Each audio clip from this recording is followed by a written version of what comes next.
You're listening to Sweep the League.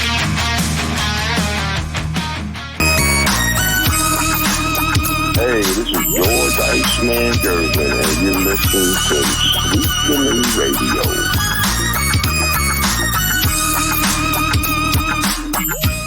All right, welcome to a Wednesday edition of Sweep the League. Rudy Campos Jr. going to be joined by Hall of Famer Derek Gervin.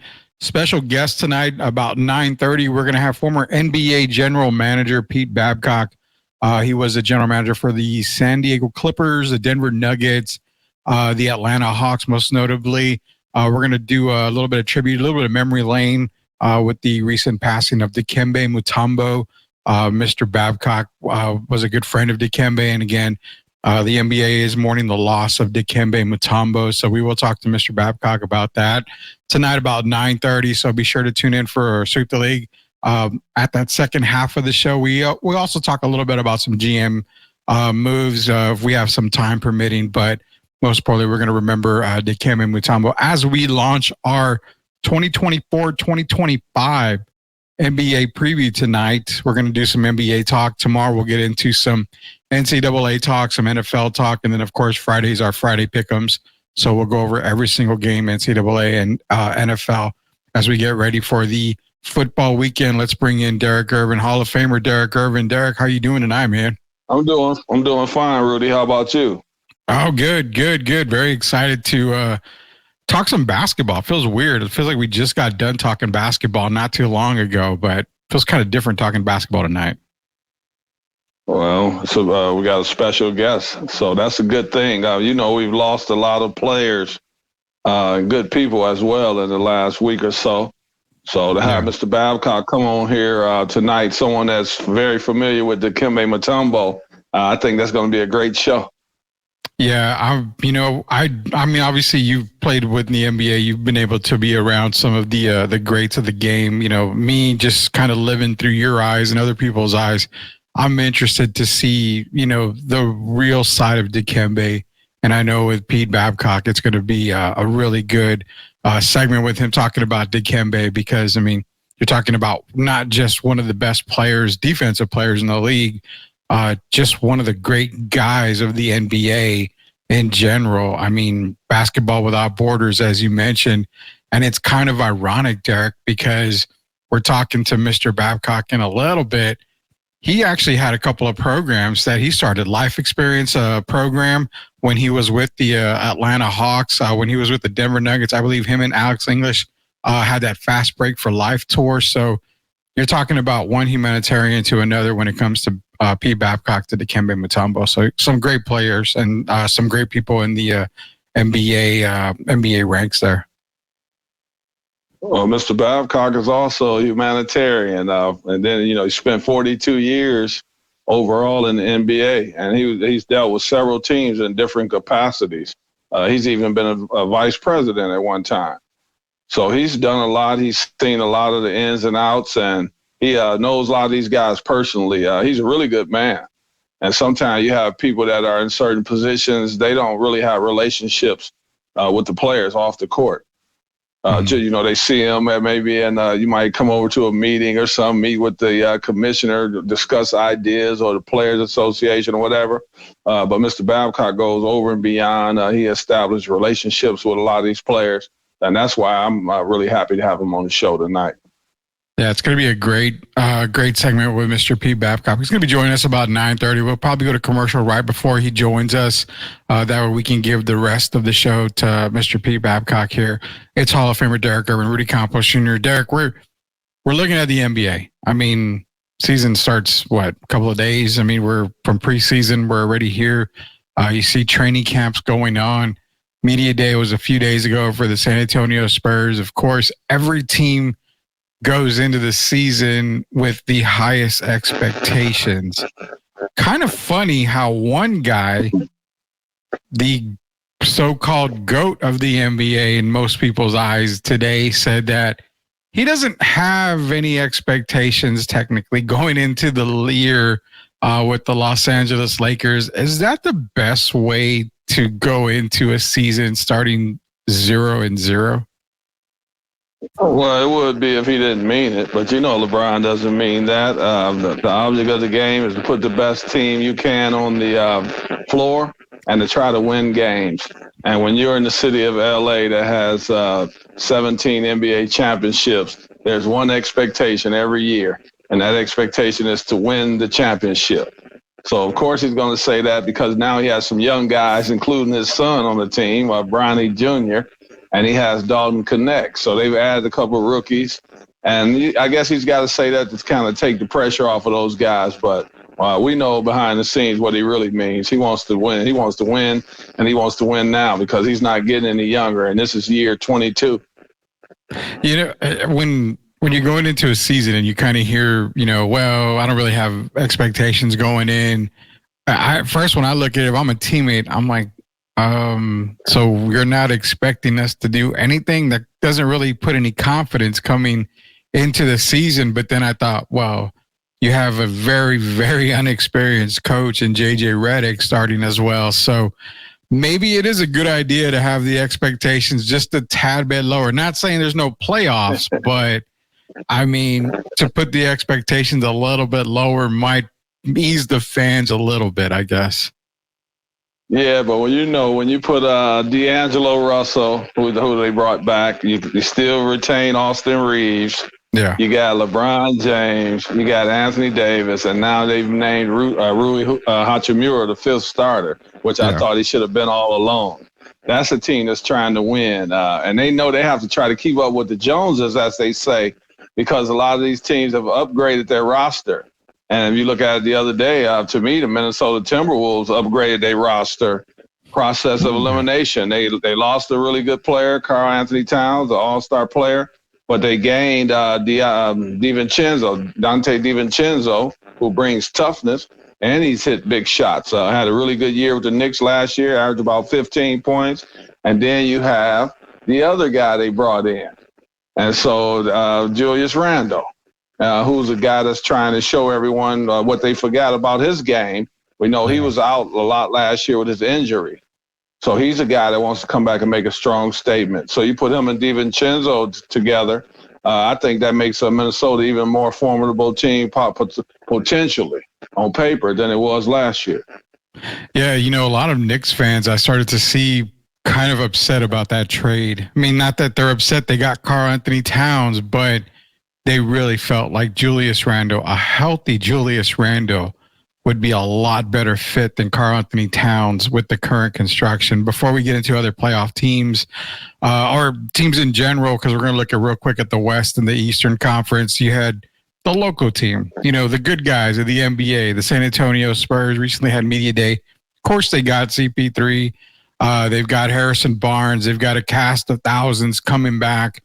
You see the new look in Jeremy Sohan. You see, Devin Vassell is going to start the year off on the injury list. Basically, he's not going to be reevaluated till November 1st, so he may not be ready come the opening night. He might be missing a couple of games, so you kind of already got that going. You've got Stephon Castle coming in. Expectations from fans, and I've even seen some media guys talking about this team is a playoff team. Playoffs? Don't talk and about playoffs. You kidding me? Playoffs? I'm with Jim Moore. Playoffs, I don't know if I can expect that. I see a turnaround, but I don't expect the playoff team from San Antonio. Let's just say it's going to be tough. With Oklahoma City, Dallas, Minnesota, Denver, New Orleans, Phoenix, possibly resurgent Memphis, Golden State. I mean, we can go on and on, man. It's going to be interesting to see what Memphis looks like this year with Ja being back. Yeah. So you got a lot of tough teams in the Western Conference that are trying to stay afloat. And they know to do that, you have to really put a good product together. And you see a lot of teams continuing to get better. And so it's going to be interesting, the Western Conference, because the Lakers, and you look at so many teams, I don't know if the Spurs can, if I can put them in there. I'm glad Victor's going into year 2. They brought in Chris Paul, but we know Chris is about 37 now, maybe even 38. Yeah. And he's had injury problems. So even if you look at their roster, they didn't upgrade a whole lot at different positions other than Chris Paul. And so we'll see what they look like. Harrison Barnes, but we don't know yet how that's going to pan out. I know he does play hard. He's hit some big buckets. He's played with the Warriors, so he knows what it's like to win. He played well in Sacramento, but I don't know if those guys are enough to get us over the hump, and especially with Devin Vassell not being there at the beginning of the year. So yeah, it's going to be hard. We might end up treading water a little bit, and then we see what happens, man. But I'm not expecting playoffs. I'll be happy for play-in. Well, I don't even know if the play-in is possible. I mean, if we're looking at the list in the Western Conference, I mean, we can pretty much pencil in Oklahoma City, Denver, Dallas, Phoenix, probably Minnesota is another one. Sacramento upgraded. They got DeMar DeRozan, so that helps them out. That's another one you can probably pencil in. The Pelicans, I think they've got it on the right path, so I'm going to put the Pelicans. Haven't even mentioned the Clippers. We don't know what's going on with Kawhi and Paul George. That actually may be a team that I can see kind of fall because, remember, Memphis didn't make it last year. A resurging Memphis team, a healthy Memphis team, that probably gets them into the top, maybe 8-10 teams roughly. So Golden State's another one, even though they don't have Klay Thompson. Houston Rockets, I mean, you're talking the Spurs need to win an additional 24 games just to make the play-in spot. That's a lot. Hey, even the Wizards got better. They brought in Valanciunas. Yeah. So that shores up their center spot. So that even makes them better. It's going to be interesting, man. You talking I'm trying to think who's going to be the worst teams in the West if you really look at it. Because, like you said, you brought up Houston. Portland, yeah, those would probably be Portland and the Spurs if you're really looking at it the way I am. And like I say, I think the Wizards are going to be better. I think Golden State's going to be better now with Buddy Hield. And you're going to see some changes. A lot of these teams are going to look different, but a lot of them are doing things that they think that's going to make them better. And the Spurs have been kind of quiet other than Chris Paul and Harrison Barnes. So I don't know if they can keep up. I'm hoping they can because I'm here in San Antonio, but our job is to be honest, and it's going to be rough in that Western Conference. Hey, good thing. Victor supposedly put on 25 pounds, so hopefully that's a good thing. I think now he's about 235 supposedly, so maybe that'll help, but their roster is still not enough to contend with these teams in the Western Conference. Yeah, I mean, you're talking... Man, I don't know. I mean, I think they're better than Portland. I don't have any doubt about that. Are they better than Utah? That's my question. I don't know if they're better than Utah. They might be. So, I mean, I can see 30 wins, 31 wins. I see an improvement. I don't see 46 wins. It's going to take 46 wins to get into the play-in spot as it did last year. Took 46 wins.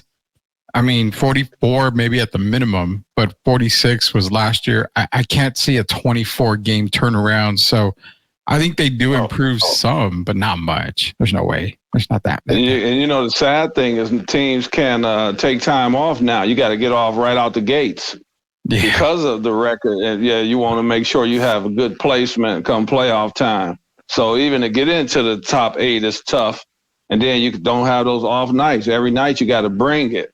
And teams in the past would, they just wanted to get to the playoffs and then see what happens then, be healthy.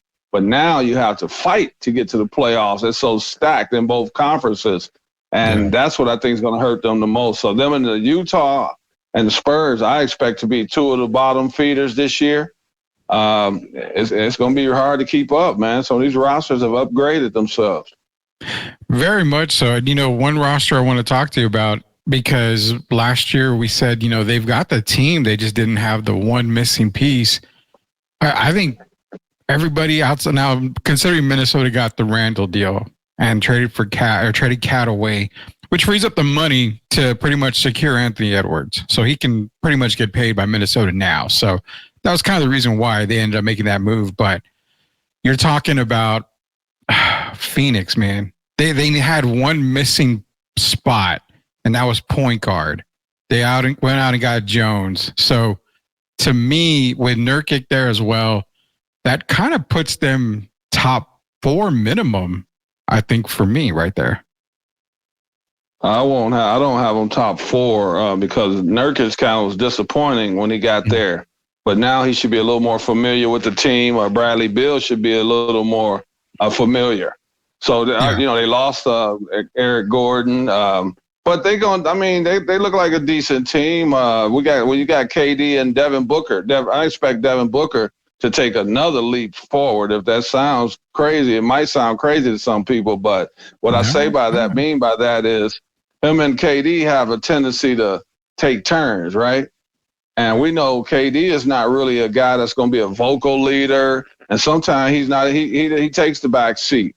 Devin Booker needs to establish himself this year as the man of that team. They need a leader, and Trey Jones is not that guy. So they need one of their superstars, and if Devin Booker can do that, and KD doesn't need the ball as much. My only question is how is this all going to affect Bradley Beal? Because he's the guy we know that needs the ball in his hands a lot. But if Booker takes over this team, that's when I expect them to go a long way. If they play like last year, I expect the same results. Yeah, it's we'll see the same. Hopefully we'll see what's going on here in a little bit. We're going to have Mr. Pete Babcock going to be joining us here in just a little bit. He will be on the show here just in a little while. We'll talk to him about obviously Dikembe Mutombo, who passed away recently. We're also going to maybe talk to him a little bit about some GMing here. So let's go ahead and get him on here. We've got Mr. Pete Babcock, former NBA GM, most notably for the Denver Nuggets, as well as the Atlanta Hawks. Mr. Babcock's going to be joining us right now. Let's bring him on to Sweep the League. Mr. Babcock, how are you doing tonight, sir? Thank you for joining us here on Sweep the League. I'm doing fine. How are you guys doing? Doing fantastic, sir. Fantastic. Mr. Pete Babcock, I'm fine. And I got to thank you sincerely for coming on the show. We had already talked about it being a tribute kind of to Mutombo, but before we even started talking about Mutombo, Mr. Dikembe, rest in peace. I want to let Rudy kind of know a little bit about you because I'm older than Rudy by about 16 years, I believe. That much. So I kind of want people to know, Mr. Babcock, and you've also won humanitarian awards, and you've been around this game for 42 years. So can you kind of let the people know? I know all the wonderful things you've done. Can you kind of familiarize the people with yourself, please?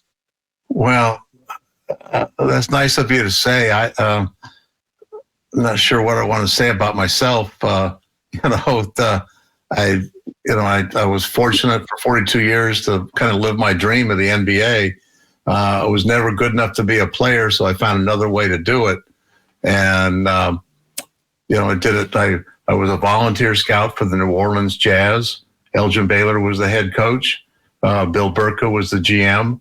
And they taught me an awful lot, and I learned under them and made my mistakes and got better. Worked as a volunteer for the 2 years, and then went to work for the Lakers for 2 years for Jack McCloskey. He was an assistant coach to Jerry West, and Jack hired me to be a part-time scout. And then 2 years after that, Don Nelson and John Killalay in Milwaukee hired me to be a Western regional scout. And then 2 years after that, Paul Silas gave me an opportunity to be on the bench with him with the old San Diego Clippers. And within 4 years, I was the GM of that team, not because of anything special I did, but we had a pretty unstable franchise. So in my 4th year, I was literally the senior member of the franchise. That included secretaries, that included everybody. Because the turnover was unbelievable. A guy named Donald Sterling had purchased the team in my 2nd year there. And everybody knows the story about Sterling and his instability and his issues. And so I moved up quickly, probably faster than I should have. And then when he moved the team to LA, I decided I could not be part of the instability anymore, and I needed to get out of there. So I resigned and signed with the Denver Nuggets. And worked my way up to be president and GM and minority owner of the team in the last 2 years that I was there. and we had a great 6-year run. Doug Moe was our head coach. We competed against teams like the San Antonio Spurs and some guy named George Gervin, who would light us up night after night. But he and Alex English would have great battles back and forth. And fierce, friendly competition is the best way I could describe it, because both guys respected one another. And then we sold the team in 1990, and I signed with the Atlanta Hawks and spent 13 years there as a GM. And I made a conscious decision in 1990 when I joined the Hawks. There's two ways to rebuild your team. You can trade away all your stars and accumulate draft picks and hope that you get better because of that. But it's a painful process to go through because who knows how long it takes to get those draft picks that are necessary for you to make that big jump. So I thought, I don't want to go through all that losing. So I thought, well, let's do this instead. Let's stay respectable. Let's try to make the playoffs every year, which we did. And our draft pick will be a complementary player, a role player. But let's build our team with trades and free agency. So we, remember the order here, we traded for Mookie Blaylock.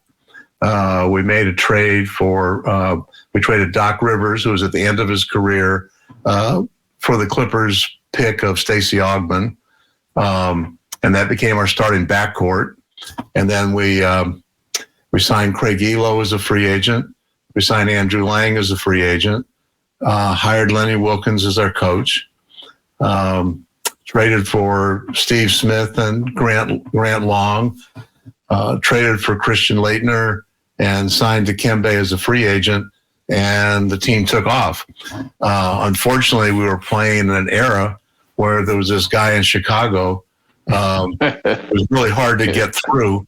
And in 1993-94, we had the best record in the East.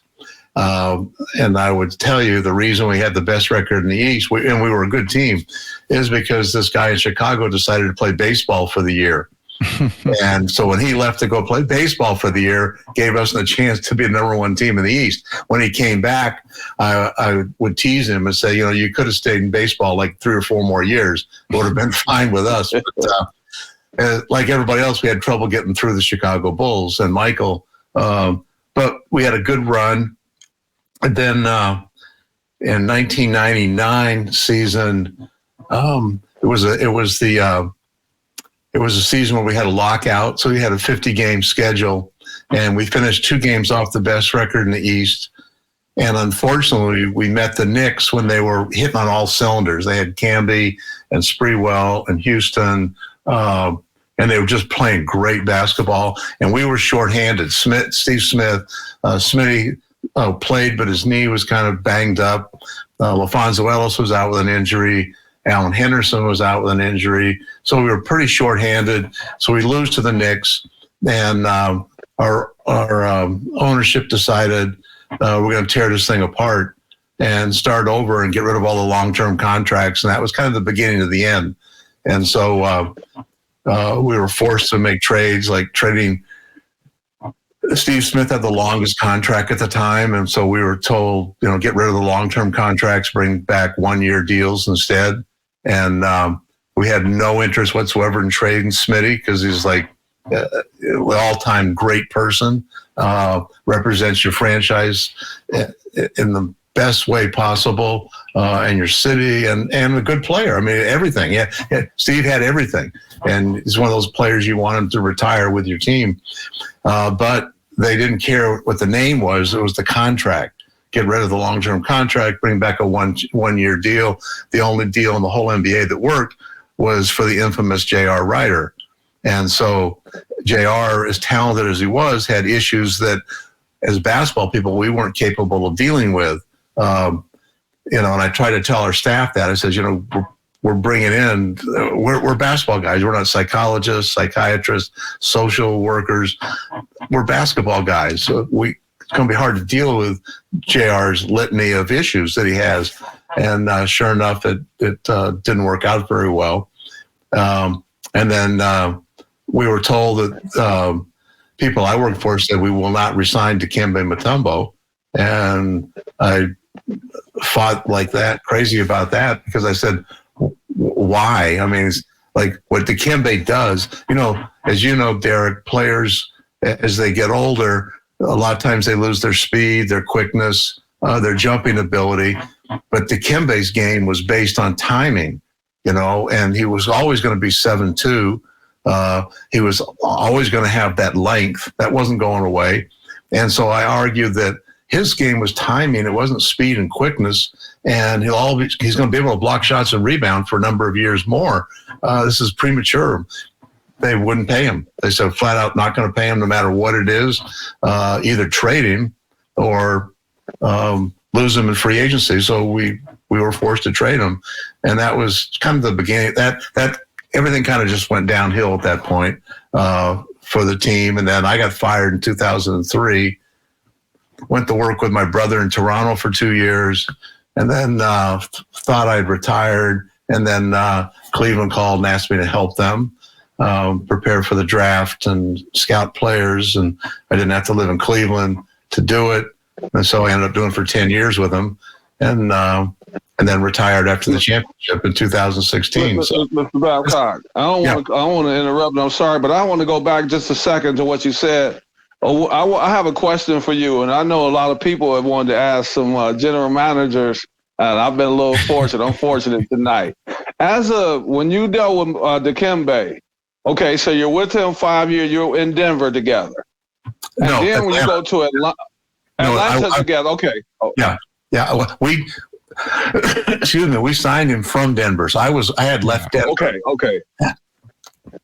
My question is it ever get to a point, as you being a general manager or a vice president or whoever it may be, does it ever get to a point where you might not want to give up a player, not so much just because of their game, but also because you've developed a relationship, and it could be where it could get personal sometime, and you develop a friendship with a player and you might want to hold on to that player? Does that ever happen?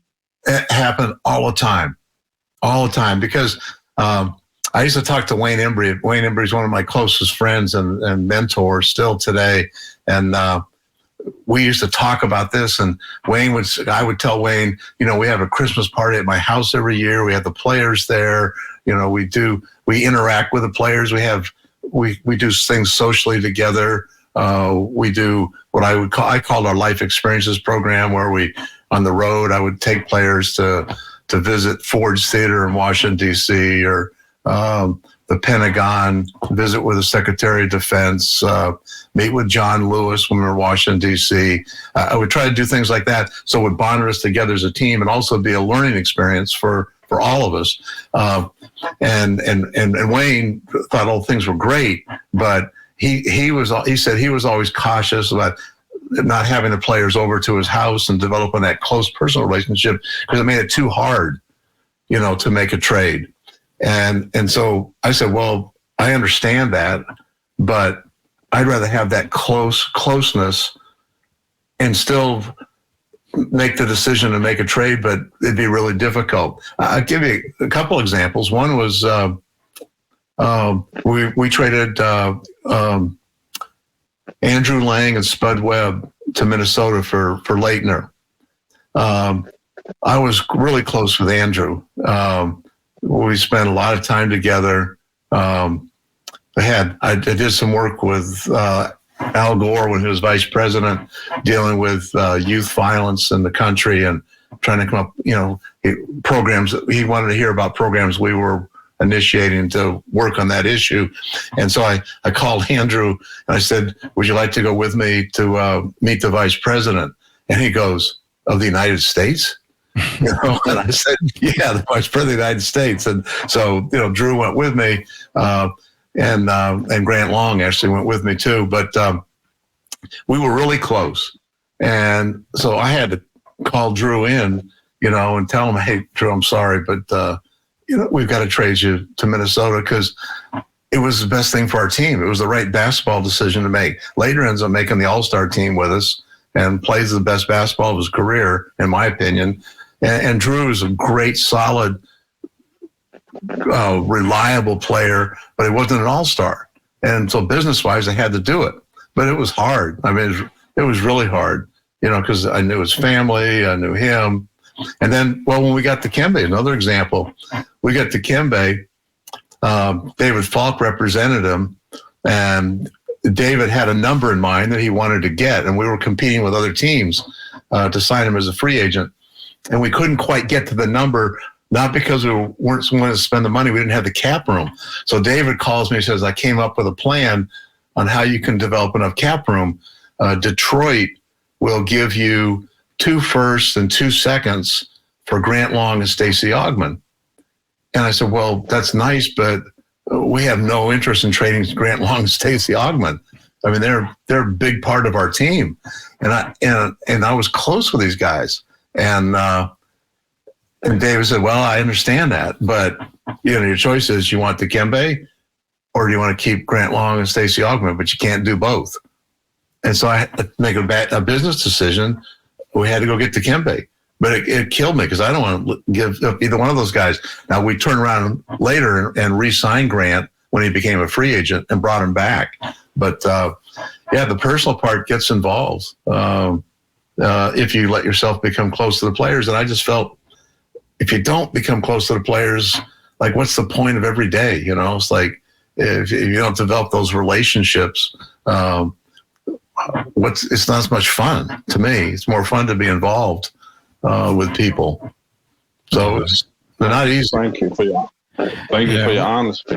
Yeah, we're talking to Mr. Pete Babcock, former NBA GM for Atlanta, for Denver, had a few stops in other NBA teams. Appreciate him joining on tonight. Pete, my thing with me is that I do other shows with other people, especially San Antonio Spurs media guys, and they always ask me, like, if you were a GM of a team, would you take phone calls on everybody? And I said, yeah, I would. I mean, that's the GM's job. They said, what about Tim Duncan or Victor Wembanyama? I said, I would take a phone call on everybody. A GM's job is to take a phone call.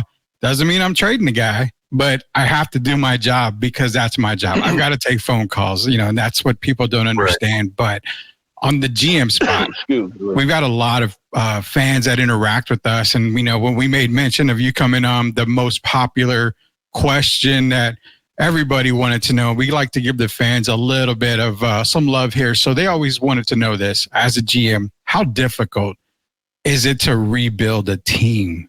Because as Spurs fans are watching this show and people across the NBA, they're going through rebuilds, and we all know it's difficult, but from a GM's perspective, how difficult is it to rebuild a team? It's hard. That's why I was mentioning before, like when I went to Atlanta, the decision I had to make was, do we get bad in order to get good? Do we trade away a bunch of players and accumulate a bunch of first-round picks and hope we hit one of them with a Tim Duncan or Michael Jordan or LeBron James or whoever it may be? And I hated to go that route, number one, because you go through the pain of losing and you don't know how long it's going to take before it manifests itself into something good. And the other part is you have to get lucky twice. And what I mean by that is, so let's say that you have the worst record in the NBA. And you go, okay, we're in a great spot to get a great player this year. Well, first of all, you have to suffer through a terrible season to get that position, right? Mm-hmm. Oftentimes, the worst team, the worst record doesn't win the lottery. Yeah. So there's no guarantee. So you have to get lucky and win the lottery. So that's one.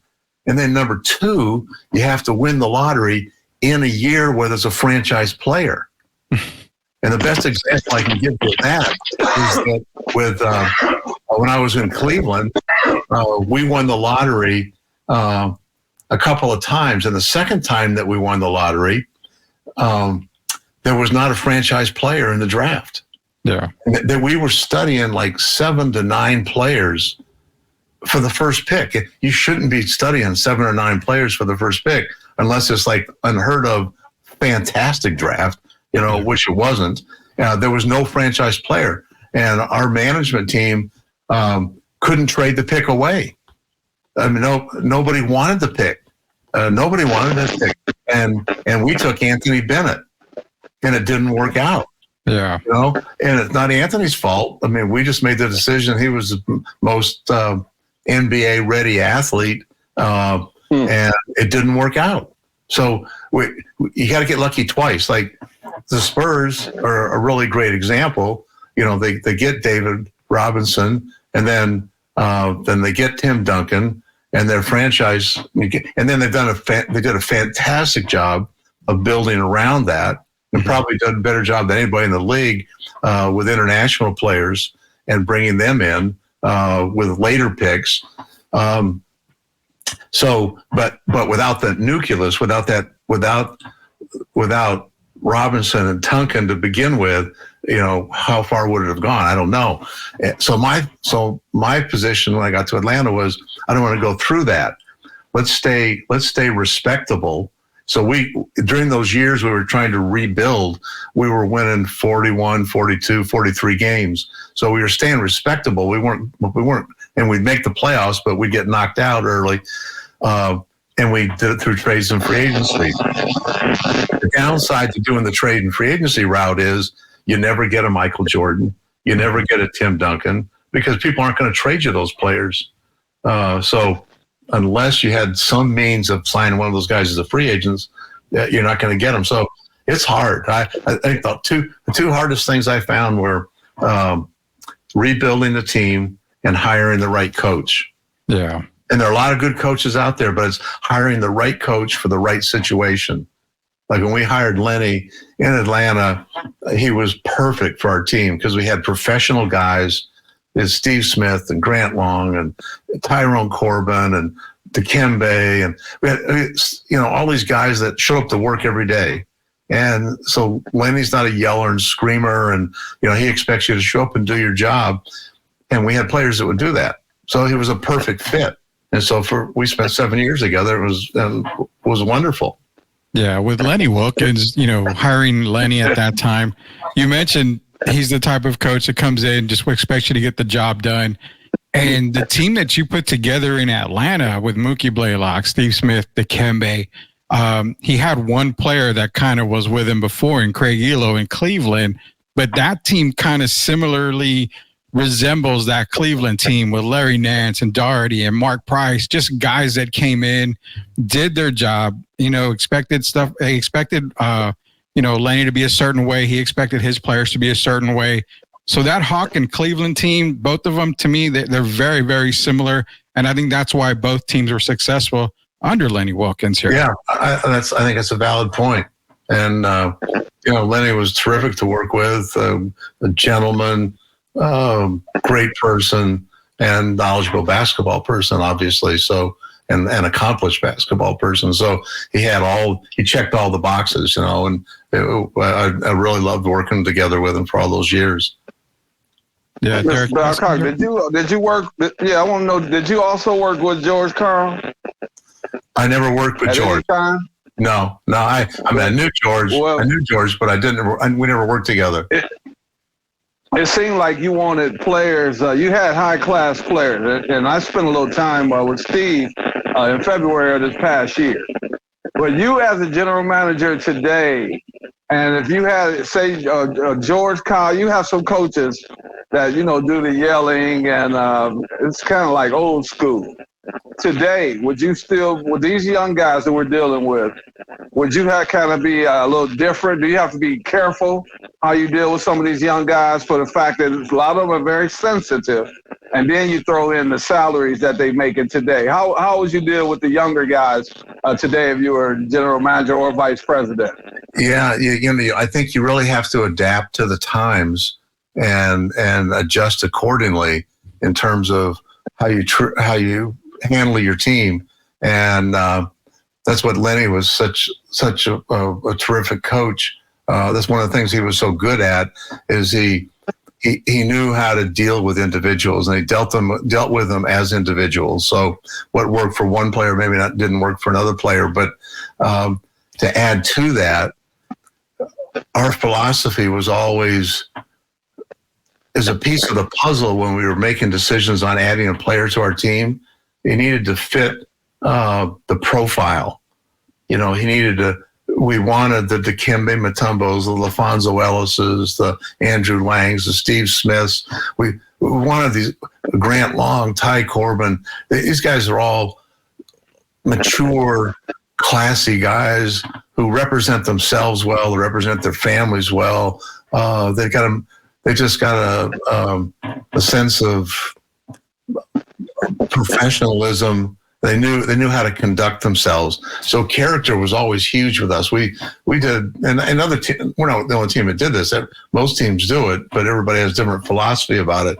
I got called a Boy Scout a lot of times about, like you want guys that are too squeaky clean, and others would argue with me and say, no, you can't have everybody who's squeaky clean. You got to have that guy that maybe is the rebel to a degree and, maybe has issues, but he's a great player.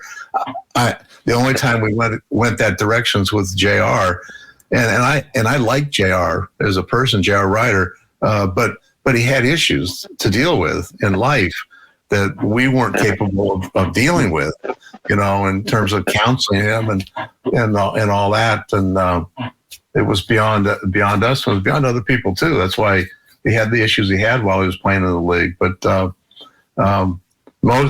aside from that, we tried to be sure. That's probably the only time I can think of where I kind of went against my principles, and didn't go with just, character wasn't at the top. Yeah, totally understand. I was really going to say this quick. Go ahead, Rudy. I want to say, let me say this quick. So we talk to a lot of kids, and I still deal with a lot of kids, and I try to get them to understand that I know they have these name, image, and likeness, and all of that going on now, but I still believe that behavior matters a lot, character. And if you come down to two players that's similar in skill set, aren't you believe you're going to take the guy that's most trustworthy? And don't you think that that's what we need to get back to a little more today? I know a lot of times the coaches today have to swallow their tongues.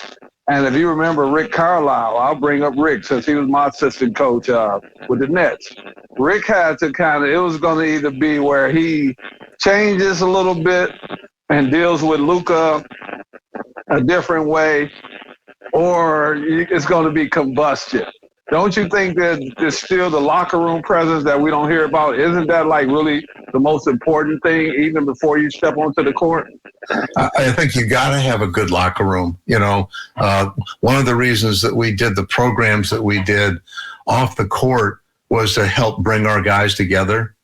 Paul Silas told me one time when I first went to work for Paul, we'd be out we'd run together all the time, and we're out jogging, and I was always talking to him about his experiences as a player, and he said, the most successful teams he said he was ever part of were the teams with the greatest diversity. And he said that what that meant was we'd have players from the north, the south, from rural areas, from cities. We had players with different religious backgrounds. We had players that we were different, but everybody respected those differences. And so I always embraced that, is that we would talk to our players all the time about, respecting our differences rather than discriminating due to those differences. And then we would set up all these activities, which I call Life Experiences Program, to bring our guys together. And I would talk to GMs about it, and we did these things. They were mandatory. It wasn't like a voluntary deal. And I'd talk to other GMs about it. Some GMs would say, "Nah, our players would never go for that. They wouldn't buy into it." And I'd say, "Well," like here, it's like Ford's Theater, for example. So we fly into Washington D.C. The afternoon before a game, and I had set up Ford's Theater ahead of time. We took the bus from the plane right to Ford's Theater before we went to the hotel, and we're getting off the bus going in, and Sharif Abdul-Rahim says to me, I understand the purpose of a lot of these trips. I'm not sure I quite understand the relevance of this one. So I said, Reef, listen, humor me. We're going to be here for an hour, and you're going to listen to this park ranger who's an expert on the Lincoln assassination, and he's going to tell you the story about how Booth conspired with these other guys and how it all happened and how they put the conspiracy together. They tried to get the plan was to kill the vice president and kill the secretary of state and all this, wipe out the government. And he goes, all right, I'll listen. So we're supposed to be there for an hour. Well, Reef asked so many questions. We were there for like almost 2 hours because once he got into it, so we're going out to the bus afterwards. I said, so I'm going to guess that you think this was worthwhile. And he goes, man, I knew Lincoln got assassinated. I didn't know the whole story. This is unbelievable. This is incredible. So my point is, and I would tell other GMs this, even though sometimes you would take players kicking and screaming into something that they didn't want to do, we never had one that after the fact they weren't raving about it, saying like this was incredible. I mean, we did one that was probably the most ambitious one in terms of time. Was we were playing the Denver Nuggets, and it was the last game of like a 7-game road trip, and we had been invited. This is after 9/11 had happened. We'd been invited by NORAD to go to Colorado Springs and go into Cheyenne Mountain, underneath the mountain, and see the whole operation.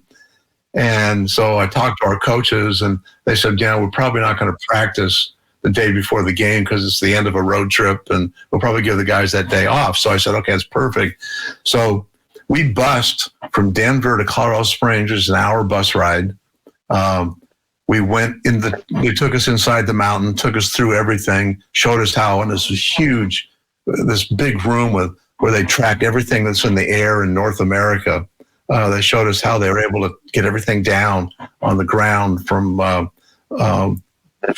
the communications, and then just told us all about the history of building the city under the mountain that, in theory, would sustain a direct hit if the mountain itself got attacked. It was an hour bus ride back, and our players were still talking about it the next year in training camp about how incredible it was. But I would tell GMs who were hesitant about it is like, it's a great bonding experience for your players. It's a great learning experience for everybody. And if you have to make it mandatory. If you don't make it mandatory, you get like 2 or 3 guys show up, and that there's no point. There's no bonding then because it's not a team activity. So and I didn't kill the guys with it. We didn't do it every road trip, but we'd do like maybe 2 a month. And we did a lot of them over the years, and never had one that didn't bring the guys together and they weren't excited about it. Yeah, tonight we're joined by Mr. Pete Babcock, former NBA GM for Denver and Atlanta, also with San Diego Clippers, a 42-year career in the NBA. Appreciate him joining us tonight. We are talking to him about his NBA experiences as a GM, but most importantly, as we're coming to the ends of the show, we got a good amount of time left on the back part of the show. We do want to get into the memory of Dikembe Mutombo, who did pass away recently. And, before getting into talk about Dikembe, you mentioned about life experience program that you started when you were with the Atlanta Hawks, basically the robust life off the court for NBA players. You mentioned Ford's Theater, NORAD, going to Ground Zero, the Pentagon. Guys were able to hear different speakers. I believe John Wooden was one. Andrew Young was another one, a few other people like that. So you also had a program before that. And it's kind of transitional because we're talking about this and it transitions to the type of person Dikembe was. But when you were in Denver, you initiated the Fast Break for Life tour. And I believe you were honored by President Reagan for that. For you and Alex English were honored by Ronald Reagan for that. Can you give me a little bit and everybody else a little bit insight on the Fast Break for Life tour? And then I'd love to talk to you about Dikembe after that. Sure. Well, first of all, this was Alex's idea, Alex English's idea. So it wasn't my idea to begin with. He went to give a speech. He was invited to speak on a reservation. And he came back and he said to me, do you know that the teenage suicide rate is higher on Indian reservations than it is in the inner city? I said, no, I didn't know that. And he goes, and did you know that substance abuse is worse on the reservations than it is in our general society? And he says, because the isolationism of the reservations. And he said, we need to do something. So we brainstormed, and Bill Young was our director of PR, and so we put together this program, and I think Bill's the one who named it Fast Break for Life Tour.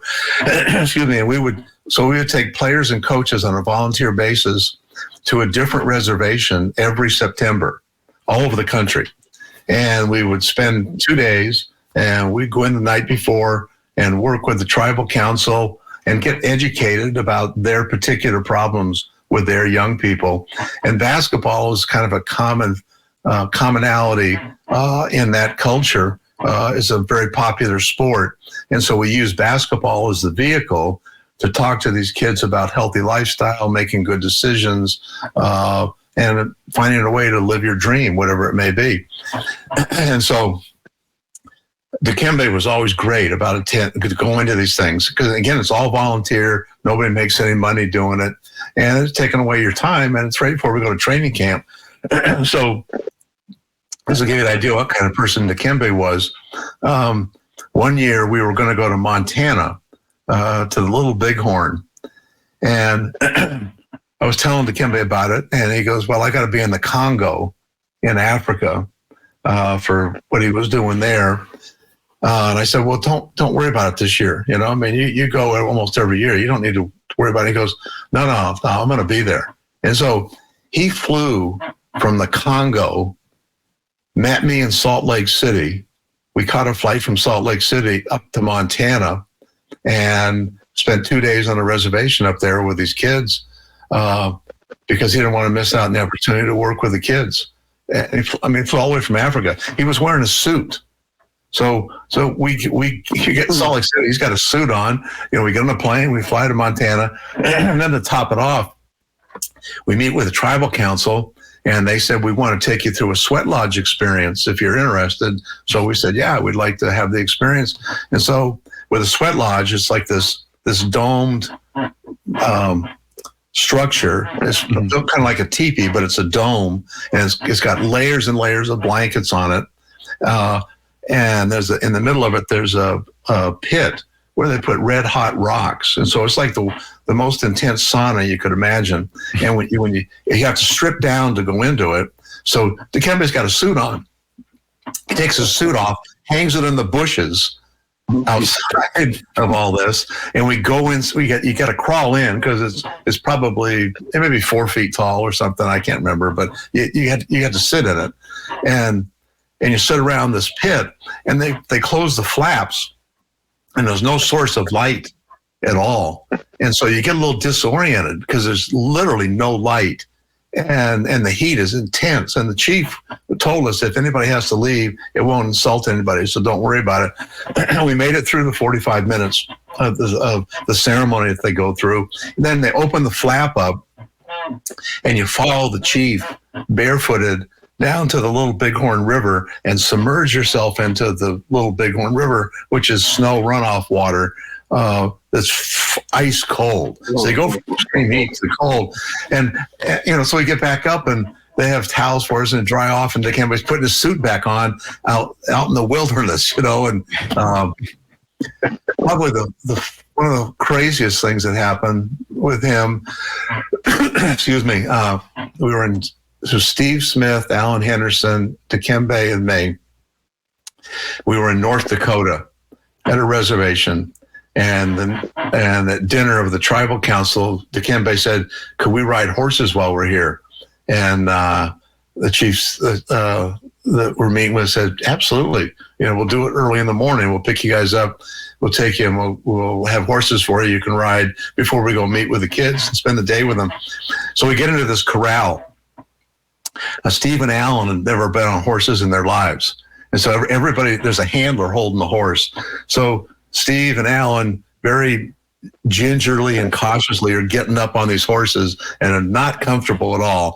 And the handlers are holding the reins. They're saying, "Don't worry, the horse isn't going anywhere. Nothing's going to happen. Just sit there."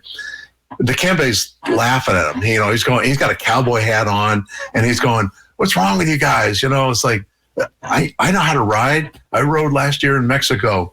And so he gets on a horse. His feet are almost touching the ground because they don't have a horse big enough for him. So he's telling Steve and Alan, he's going like, all you do if you want to go, you just kick the horse and it takes off. And if you want to stop, you just pull back on the reins and you go, whoa, and it stops. There's nothing to it. So he kicks the horse. Well, the horse takes off running. Now, luckily, we're in a corral, so he can't go out, he's not loose. So he's running around the corral, and Dikembe drops the reins and is going, stop. And, instead of saying, after he told us, supposed to pull back and say, whoa. Well, the horse isn't stopping. He slides off the back of the horse and falls against the fence. And so I'm watching this, and I'm on a horse too. And I'm watching this, and I'm thinking, oh, my God, we're going to lose our all-star center, to falling off of a horse on their reservation. And to make matters worse, Ahmad Rashad's film crew was there from Inside Stuff, his old show he used to have. They were filming the whole thing, the whole visit. And so after we finished and Stephen Allen, as soon as Dikembe slides off the back, so he didn't get bucked off or anything. He just slides off the back of the horse. And Stephen Allen couldn't get off their horses fast enough. I mean, they were yelling like, "Get me off this thing! Get me off this thing!" They were scared to death that something was going to happen. So I had to ask the film crew. I said, "Do you mind getting rid of that footage? Because we don't need to show that on TV. That's him falling off a horse." And unfortunately, they were nice enough not to show it. So, but Dikembe was special individual. He was incredible. Yeah, he's I've always thought of him now. I mean, I don't know him personally like you or Derek. A lot of the NBA brotherhood knows him. But from someone who watched basketball for a very long time, we followed a lot of players' careers. I looked at Dikembe as, the fun uncle, the guy that you always would just want to be around. You talk to him, he's probably one of the nicest guys you could ever meet. Always probably wanting to put you ahead of him, help you out whenever possible. Just one of the true, really true good guys the league has ever known, on the court and off the court. I mean, love hearing the stories that you have from your experiences with Dikembe. But yeah, just for me on a personal standpoint, it was kind of a tough loss knowing that he passed away, because from a fan's perspective, it was like, wow. I mean, this is a guy you couldn't root against. It was hard for me to root against him at all. He was just a nice guy. He was a great competitor, but he was friends to everybody he met. I mean, he embraced people, and they in turn embraced him back. And he would do anything to help. Everybody knows, I think, about the hospital he built in the Congo in his mother's name. His mother got sick when there was a war going on in the Congo, and it wasn't safe to take her to the hospital. It was too far away. And so she passed away, and she didn't need to. Had she been able to get to the hospital successfully, she would have survived. Excuse me. So he raised the funds to build a hospital in where he grew up in his village, and he showed me all the pictures of the previous medical facilities. I mean, it was the most primitive thing you could possibly see, and they built this first-class hospital. And then he was responsible for getting the Basketball Without Borders to go to Africa, and I went with him to Johannesburg 1 year, to South Africa for that event. Spent a week there, and he pushed the NBA to do the league over there, and just open up that continent to exposure to the NBA, and the fact that there are a lot of talented players coming off the continent of Africa. So he is just a remarkable individual, and I don't know anybody who didn't like him. You could not help but like the guy. He's amazing. He was, Adam Silver wrote something about how he was larger than life. I mean, he truly was, not just in his size, but just in his heart and his integrity and his caring for people. It was just extraordinary. You're also describing yourself, sir.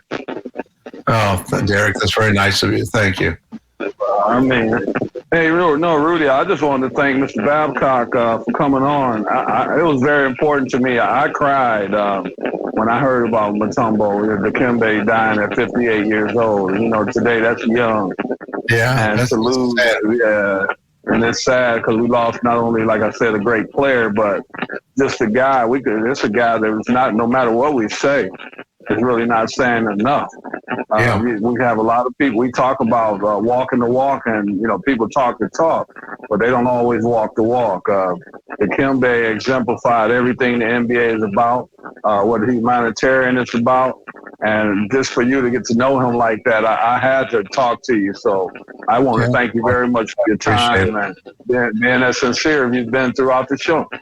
Yeah, if I show you a picture, can you see this? Do you think if I show you a picture? Yeah, I should be able to. I believe we can. Let's see if you can. Oh yeah, You can see that. Oh, I recognize a few people there. Can you tell I me see my brother. I see Chocolate Thunder. I see a whole lot of greats in that picture. Who can you name there? I can name Alex English. I can name Daryl Dawkins. I can name on my left. So let me see here. I got Alex. I got Big Daryl. I'm trying to see, is that Kenny? I can't see on the left. Is that? Okay, that's Sugar Ray. Sugar Ray Richardson. Okay, and Mr. Babcock.